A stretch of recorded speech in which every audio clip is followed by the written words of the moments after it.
Hey everyone, and welcome back to another edition of the Drury Outdoors 100% Wild podcast. I'm your co-host, Tim Chelsvik. I'm your host, Matt Drury, and we got special guest Jared Lurk in with us. He has been with Drury Outdoors basically since the beginning. Years. I could go back to Sound of the Spring, I think. Sound of the Spring, and there's Jared and myself and cousin Justin and Waylon and even Joe Bosler. Yes. We were little kids, and they were teaching us how to turkey call. Would that have been 90? Yeah, I think 89 or 90, spring of 89 or 90 probably. Because King was the first one, and then we were on Sound, so... Yeah, and Jared's the only one of all of us that actually took, Jared and Waylon were the only ones that actually took those tips and became good callers. Nice. The rest of someone us listened. Yeah, Yes. The rest of us just relied on Mark and Terry. You guys do the calling. You're kind of like a child star. Only one that grew up and was successful. I wouldn't exactly say child star, but those were the early days, and we sure remember it. And the cool thing, what you guys did with DeerCast is, if you want to go watch Sound of the Spring, It's you there. can. That's right. Awesome. Just go over to DOD TV and check it out. I was 11, and you would have been 9, probably. Wow. Right? Yeah. 8 or 9. It does not seem like 30 years ago. You guys must be old. We are. Yeah. We are. Yeah, so we've seen a lot of each other lately because we had a wedding to celebrate this past here recently. So Little Miss Land. yeah, Taylor, Mrs. Land. Yeah, that's right. Taylor and Austin finally got hitched, and when the Druries get together to celebrate a wedding, we do it in epic style, and we did it in epic style. It was a fun evening, and congratulations to Taylor and Austin. That's right. Absolutely. Great wedding. I was kind of surprised to see the Druries on Monday morning. Well, I didn't want to be here.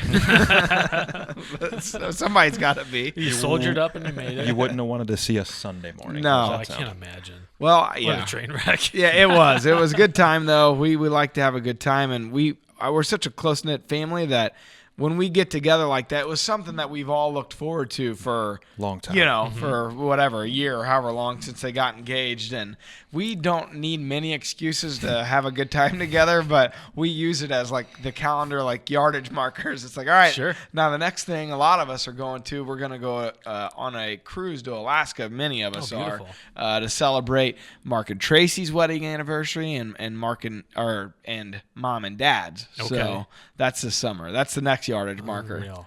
That'd be awesome. It's a cool trip. We've gotten to go a absolutely. couple times with the family and grandma and grandpa, and it's one of those deals where if you're a wildlife enthusiast, a hunter, like it's not like you're out there in kind of into like the, I don't know how to say that, in the woods or anything like that, in the bush, but you see some unbelievable. What I would say is you're in the middle of nowhere. I mean, Yeah. you're in no man's land. Only places that essentially people on a cruise ship and God have seen when you're on an Alaskan cruise, and it's pretty cool. And I relate that to some of the places we've been in Alberta or Manitoba. Or 12 years ago, I went on a caribou hunt in the Northwest Territories, and we were at basically the Arctic Circle or the North so Pole. cool. So I equate that Alaska trip to those remote areas that I've been. It's when we went on it, it was like, it was my first, because the first time we went on it was probably 2006. Was it 6? Okay, to 2011. So it was the first time I really experienced being out in the middle of nowhere. Mm-hmm. And even though you're on this gigantic cruise ship with all the technology in the world, you are in the middle of nowhere. You're off the grid. And so it was the first time I really got to experience what it was like not having airplanes flying over and dogs barking and cars honking. And it is a really crazy experience. I've been hooked on the Mountain Man show on the History Channel here for the past 3 weeks. I want to live that life. Is it reality or is it? It's probably about as production? reality as television can get. I'm sure they set up some of the scenarios. Gotcha. But these guys are mostly trappers. They're living in Alaska in the bush or just outside the ark. Again? Mountain Men. Huh. Okay, It's, check it out. You're a mountain man, Tim. That lives in High Ridge, Missouri. I'm a little bit displaced. High Ridge. Yeah, It's as yeah, good it's of a kind mountain of. as we're going to get here in Missouri. One of the things I'm really excited about right now is daylight savings time. I'm not. The You're fact that- weird. Because you have evenings.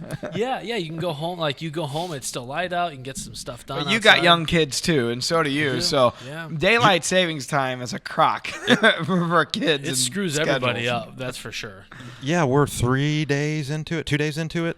2 like school days into it, and it's terrible. You wouldn't think an hour would affect little children that much, but it does. You totally. couple that with staying out till about 4:30 a.m. on Saturday night. Right. Combination. That's really bad. I still haven't caught. I'm still in the funk. So, well, the other thing I'm excited about, and this is a tease for later on in this show, we have our first installment of Wildlife Words. Looking forward to it. all right. So, what is this? Is this like a Trump thing? Is this something you're just creating out of thin air, and it's a word that you just made up? Maybe we'll work something. Bigly. In Is this bigly? I like that one. Strategery. So these are primarily scientific or wildlife kind of biological terms and terminology to help us describe, understand the wildlife that we hunt and that we pursue. Sometimes they're going to be meteorological, but they're all kind of based, giving you more tools to understand natural systems and animals and wildlife. I bet I don't know hardly any of these words that you come up with. Maybe we'll see. Maybe that's part of the whole thing. Like every time it's you give me a description and then you put out like 3 or 4 words and I got to pick which one it goes with or something. Or you come up with a definition for the word. Oh, okay, even better. I like that. I like that game. Make something up. I like that game. Rand always said when we first started dating, she always thought that I knew a lot. And then as we got dating a little further into it, she's like, "You're just full of crap." And you make it up when you don't know it. Yes. So there's a thing I always say: you have to dazzle people with brilliance and baffle them with a bull, and they shouldn't be able to tell the difference between the two. I'm somewhere in between. Yeah. There you go. My wife realized how many of my jokes were just quotes from The Simpsons. Oh, there you go. That's like, good. We watching a Simpsons show. She's like, "Wait, you've said that before," and She's on to you now. Yeah. right, She's got you figured the out. shine has worn off. Yeah. That's right. That's what it is. So, Jared's coming in. We're going over a couple questions of the day. We're going to try to do a couple different podcasts, but you kind of have some news lately. You're working on a new piece of property. Take us through a little bit of that. So my love and affection started before the sound of the spring of the outdoors. I don't know why. I've just been in love with it ever since. And what I will say is if you can align your passion with something you do and grow and cultivate that over the years, you'll be successful in life. So while I don't make a living per se in the outdoor industry, I have always loved taking a blank piece of property and setting it up to be a premier whitetail property, if you will. Yep. It's like that's my art, if you will. Like I honestly don't like shooting them as much as I like getting them in front of me to be able to shoot them. Like that's my goal. That's what I want to do. So I took a blank canvas, or taking it, and it's totally out of my element. Maybe you could come up to the lease and show me how to, because I'm failing. Potentially, we can talk about it. Like there's one thing, like someone will go, yeah, someone will say, yeah, exactly. For the 262. Someone will give you an aerial and say, tell me what you think. And you can get, if you've been doing this long enough, like Mark or myself or your dad, you can look at it and give them about 80% of what they need. But you don't really know until you're on it. You see the trails, the traffic. And honestly, you can't really figure out a new property until you've been on it a couple years and see the deer and pattern them, if you will, as much as you can pattern a whitetail. So I got a new project, new property, and I'm pretty fired up about it. What's interesting about that even, so for instance, like the lease, whatever the farmer's doing with the crop rotation changes. Sure. It took us 4 years to figure that out, just with regular crop rotation. We thought we'd have them figured out 1 year, and then the crop rotation switch, and so then we see a different strategy. So we go to that strategy for the next year, and on that switch, they were back to the original. It's just been, that's stuff you just don't know until you're in it and living it and figuring it out. Yes, and you didn't ask this, but I like saying it often. Like Jim Tomey can hit a baseball farther than almost anybody that's ever walked this planet. And that is a God-given talent that also required more amount of time, energy, and effort than anyone ever imagined. Jim told me 22 years into it, he was always the first person at the ballpark and the last person to leave. Always. And you don't see all that on TV. You just think, Jim Tomey can hit a baseball farther than anybody else. And what you're describing and what people don't realize is how hard killing big whitetails actually is, mature whitetails. Like it is, there's no such thing as an easy deer. It's an accumulation of me now 30 years, I guess, in the whitetail world. And they're still at times a step ahead of us. Yeah, well, they always are. I mean, that's how they get. A lot of times, how they get to an old age of whatever it might be, 6 years, 5 years, 6 years, 7 years old. It's because we're not very good at killing them. A lot of times, Mark always says, they're better at being deer than we are at being deer hunters. Yeah, Mark and Dad, they've done it so long, that we're seeing them. What we see and have it's fun to watch is it feels like it's easy to them now. Yeah. But it's because of it wasn't always like that. Yeah, it's because of putting so much time in and so much time, money, effort, blood, sweat, tears, all those cliche statements. They actually are cliche for a reason. They're real. Mm-hmm. They've done it. They put in the effort. What is it? They say it takes 10,000 hours of doing any one thing before you become an expert at it. And Mark and Terry probably got about 100,000 in at this point. Collectively, it's a lot. It's ridiculous. Yeah. So it just, to your point, they're good at it, but they've worked hard to become good at it. What did Terry say at the Hall of Fame speech a couple of years ago? We left for a whitetail hunt 28 years ago, and we haven't been home since. Yeah, never came back.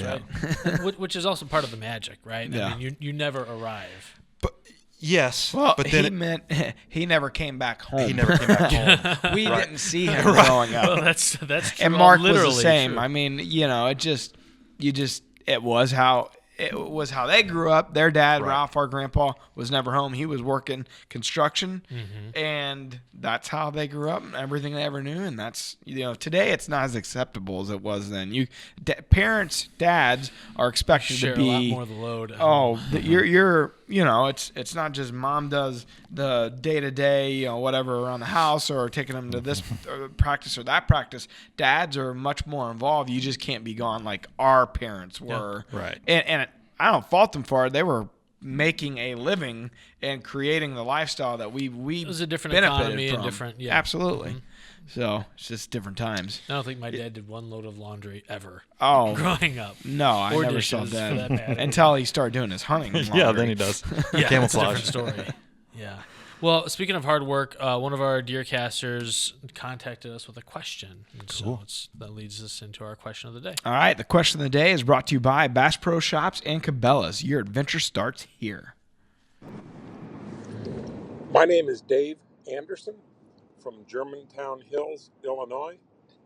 I have a question about hunting over brassicas. I have planted a small food plot, about a quarter acre of brassica on a 75-acre plot of ground. I had little, if any, interest in the brassicas. So this last year, I planted a whole acre, and I did all the soil testing prior and put on the appropriate fertilizers, and had a really nice field. It was sugar bulbs and winter beets and deer radishes, and had little or no activity. So I feel like I don't have anything that's really attracting the deer during the times that they go to green. So I was wondering, is there something else I need to be doing, or is there a different green that you might recommend? I feel his pain. Thanks, Dave. I feel his pain because we had a plot. It's like my killing plot on the lease, and looked better than ever before this year. And we fertilized it and limed it, and we hadn't really done that in the past. I mean, everything, we thought we did everything right. We hit the rain timely, and they didn't touch it. Just wouldn't touch it. And Mark thought that potentially maybe it actually grew past palatability. Grew past palatability.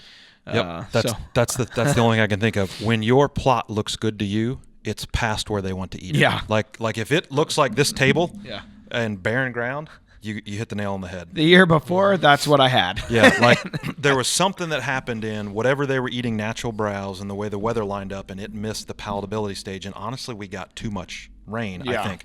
And when your plot looks beautiful, I hate to say it, that's a bad sign. Like when you go look at a clover plot and it looks lush and green, it provided it's really, really big. But if it looks lush and green, it's probably a little too long. That's the thing. I don't know why, but I see it with my daughter. Eloise is into horses. They will walk through the prettiest looking stuff and get to the crap that the last horse just ate because it's this big, and I don't know why, but they love it when it's actively growing. I don't know what the reason being. It has to be something to do with the nutrients or the taste or what have you. The sugars haven't fully formed. I don't know what it is, but like the younger the plant, the better it is for a whitetail. So maybe there's a timing factor. Totally timing. Planting. The other thing I was going to think of, in the whitetail world, it's always multifactorial in my opinion. The thing I would want to know is, are they there at night? did EHD come through? How's your predation? What I have noticed in Illinois, most of the folks I know in Illinois, they have a bad coyote problem. And a bad coyote problem or predation problem will impact a lot of things that you're not aware of. Like if you got way too many coyotes, you can grow the prettiest food you want, and they're not going to eat it a lot because they're super stressed 24 hours a day, and they're just not going to spend the time, energy, and effort to sit there and eat like a horse would. So they're going to take bites of it, and then you have problems like growing past palatability and all those other things that he may or may not be describing, in my opinion.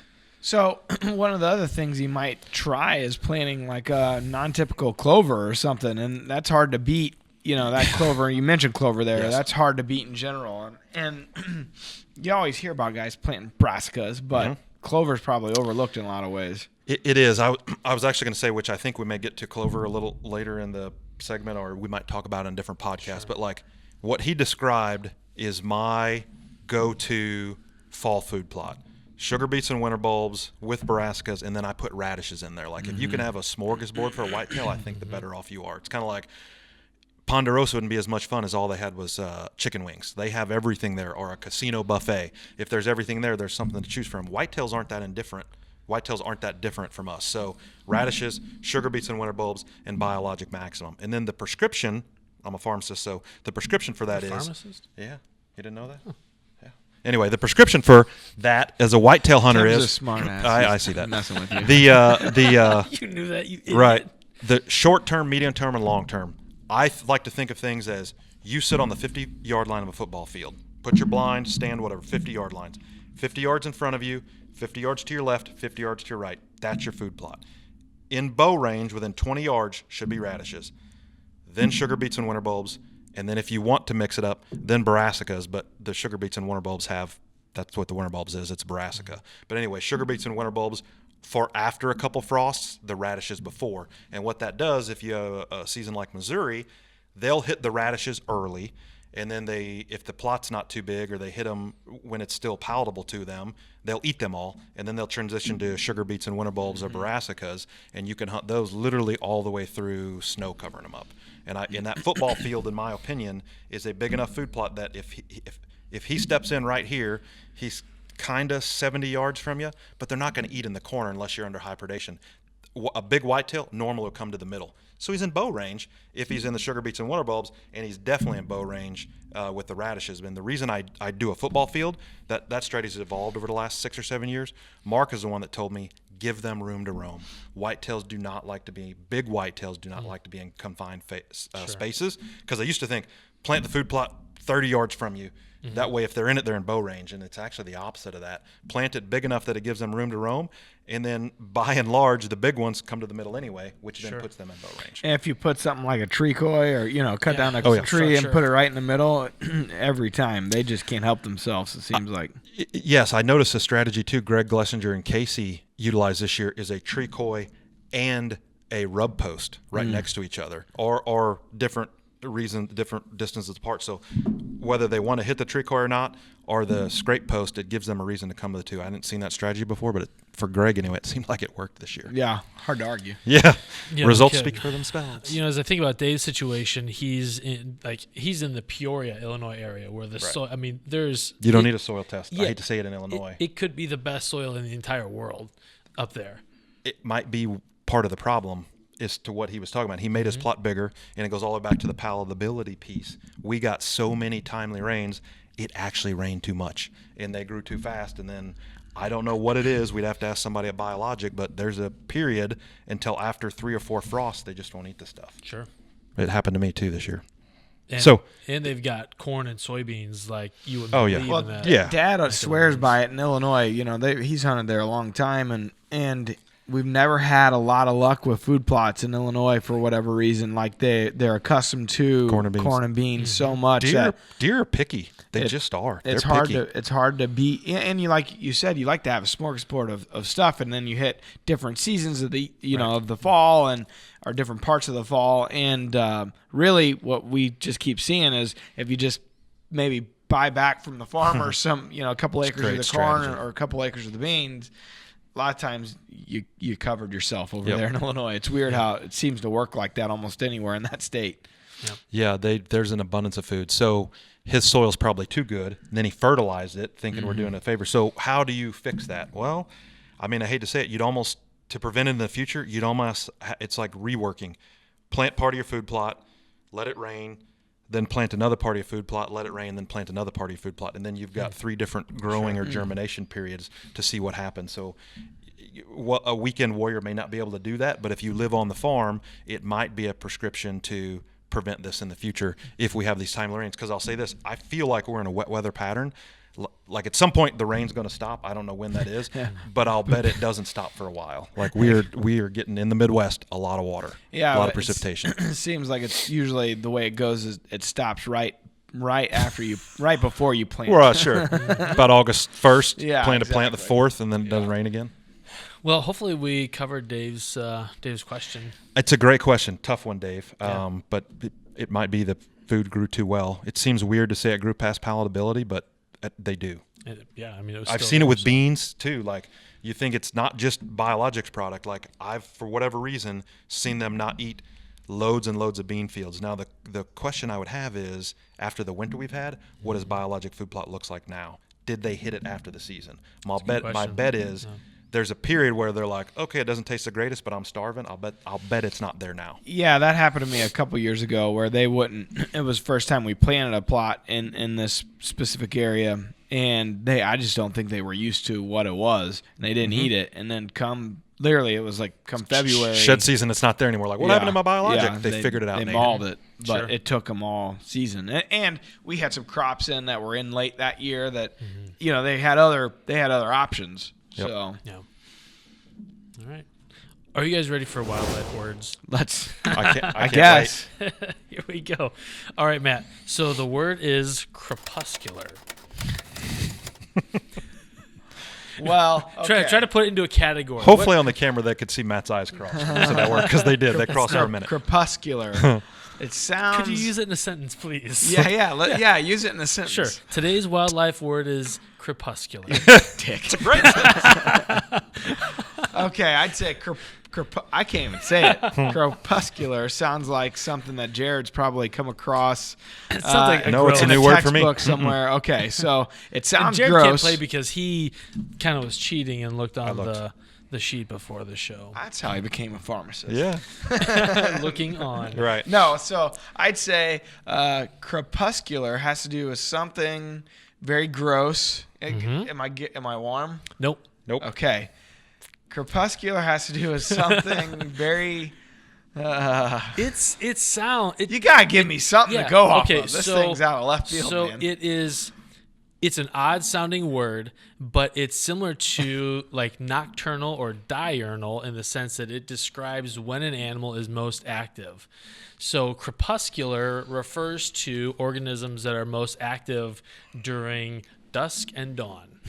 I would have never got it. Which It sounds like a fungus growing out of the wound of a deer that someone hit and didn't get. And it grew a crepuscular on its back or something. So animals like rabbits, Yep.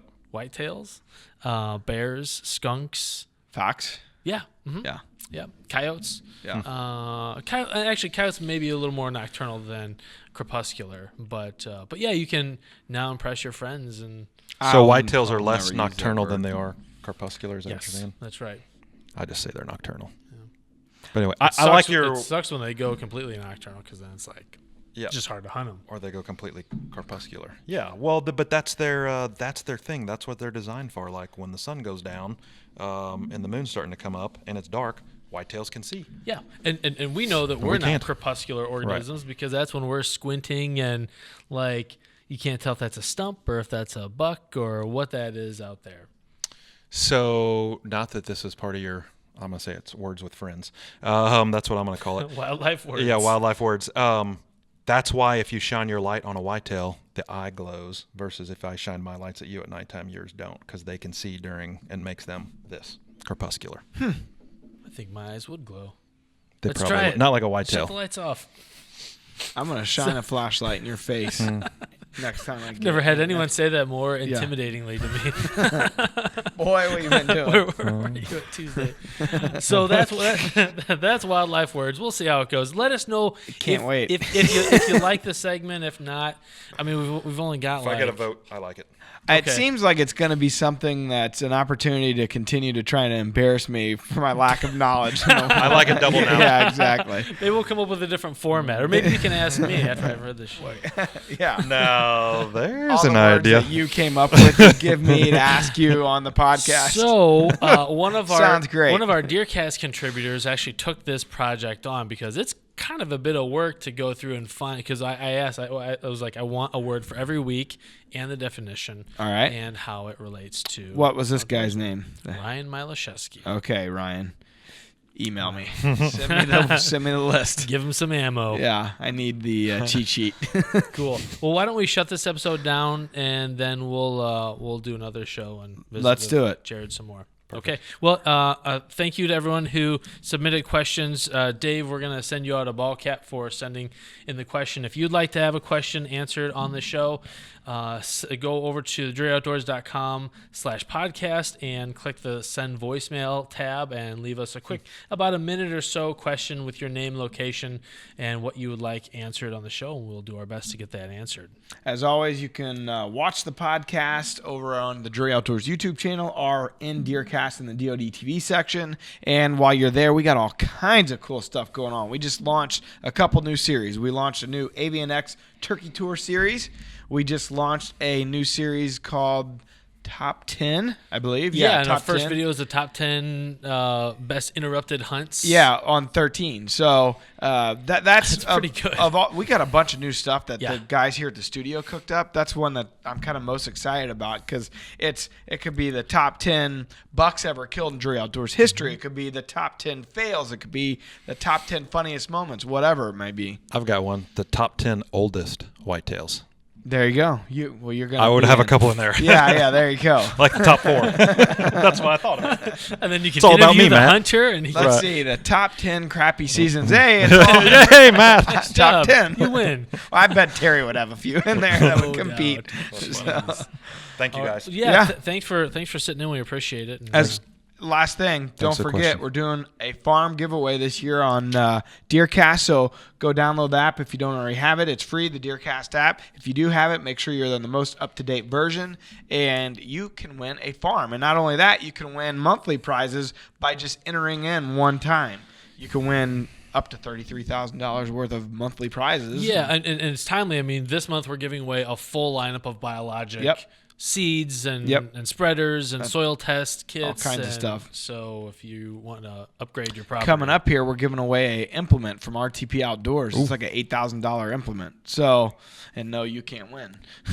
But people are winning these things. That's Yeah. like Yeah. like That's when right. you hear about a sweepstakes this big, you just don't think that you have a chance of winning. So And actually, your odds are really good right now. I mean, because we're still getting the word out there on the giveaway. So the earlier, the better, frankly, for your odds. yep. So And don't try submitting registrations multiple times. Just one time is enough. Yeah. We got people that are doing it, like trying to do it 3 and 4 times. The system is kicking them out because it won't allow for it. But yeah, be good. Obey the rules. that's right. Speaking of obeying the rules, why don't we shut this thing down? Let's do it. All right. Thanks for watching, everyone. Thank you. I want to know whose rule that was. Peace. We're adding new videos every week, so make sure to click that subscribe button and check out all of our amazing content. This episode of DoD TV was brought to you by Bass Pro Shops in Cabela's.